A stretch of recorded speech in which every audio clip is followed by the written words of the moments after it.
Hello friends, आज हम मछली तालाबों की सामान्य खरपतवारें मतलब common weeds of aquatic pound के बारे में जानेंगे। हम तालाबों की खरपतवारों का अध्ययन और नियंत्रण के बारे में जानेंगे। मछली पालन में तालाब की गुणवत्ता और उत्पादन क्षमता को बनाए रखना अत्यधिक महत्वपूर्ण होता है। तालाब में पाई जाने वाली खरपतवारें मछलियों के लिए हानिकारक हो सकती हैं, साथ ही वो कुछ महत्वपूर्ण भी होती है क्योंकि वे तालाब के पारिस्थितिकी तंत्र को प्रभावित करती हैं। खरपतवारों का महत्व अगर देखें तो खरपतवारें पोषक तत्वों को प्रतिस्पर्धा करती हैं, मछलियों के लिए भोजन उपलब्ध कराती है, पानी में ऑक्सीजन की कमी को पूरा करती हैं।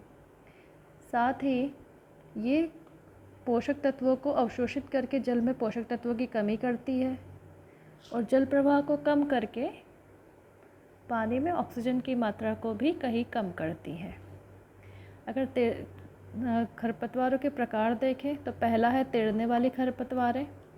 इसे इकोइना कार्पेसी कहते हैं। यह जलहाय, यह तेज़ी से फैलने वाली और सूर्य के प्रकाश एवं ऑक्सीजन के प्रवेश में बाधा उत्पन्न करती है क्योंकि ये पूरी सतह पर तालाब की फैल जाती है। दूसरी है लेमना, इसको लेमना माइनर कहते हैं। यह छोटे आकार की तैरने वाली खरपतवार है जो पानी में ऑक्सीजन की कमी करती है।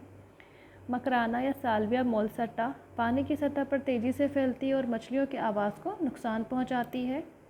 अगर जलमग्न खरपतवारों के बारे में हम जानें, जो जल के अंदर डूबी हुई रहती है, पहले वाली जो थी वो जल के ऊपर सतह पर फैली होती थी।